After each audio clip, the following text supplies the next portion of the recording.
Hello, good afternoon. I am Neetu Sharma with you in this bulletin. You are watching News Flash. Let's focus on the bulletin.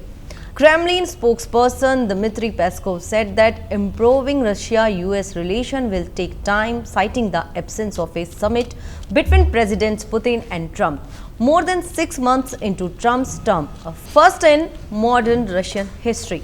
US envoy Steve Witkoff is set to meet Russian officials in Moscow as part of diplomatic efforts to end the war in Ukraine. Tensions have escalated with Trump deploying nuclear submarines and demanding a Ukraine ceasefire and peace deal by August 8. He warned of fresh sanctions and 100% tariffs on nations buying Russian oil, including China and India, if Moscow fails to comply.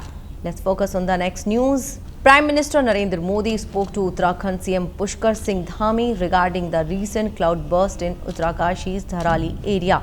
Modi assured full central assistance for relief and rescue operations. CM Dhami informed that the state government is actively engaged in relief efforts despite challenges posed by heavy rainfall. He has left for an on-ground review of affected areas including Dharali and Harsal.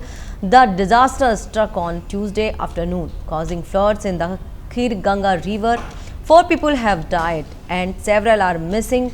Rescue operations by the Army, NDRF, SDRF and other agencies are ongoing. Let's move to next news.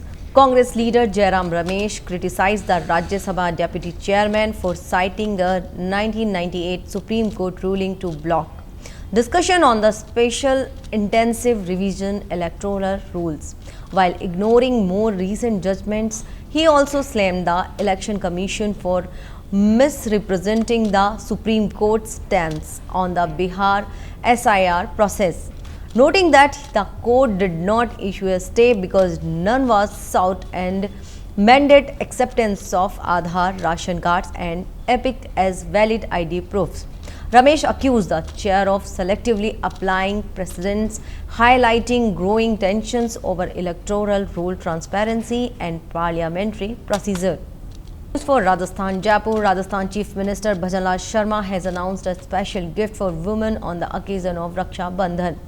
Women will be able to travel free of cost of Rajasthan Roadways buses on August 9 and August 10. The free travel facility will be applicable within the state boundaries on all state-run roadways buses, calling Raksha Bandhan not just a festival but a vibrant expression of our social and family tradition. The Chief Minister said the initiative ensures no sister is deprived of visiting her brother. The move aims to ease travel for women and strengthen family bonds during the festival. That's all we have for you in this bulletin. Be with us. Namaskar.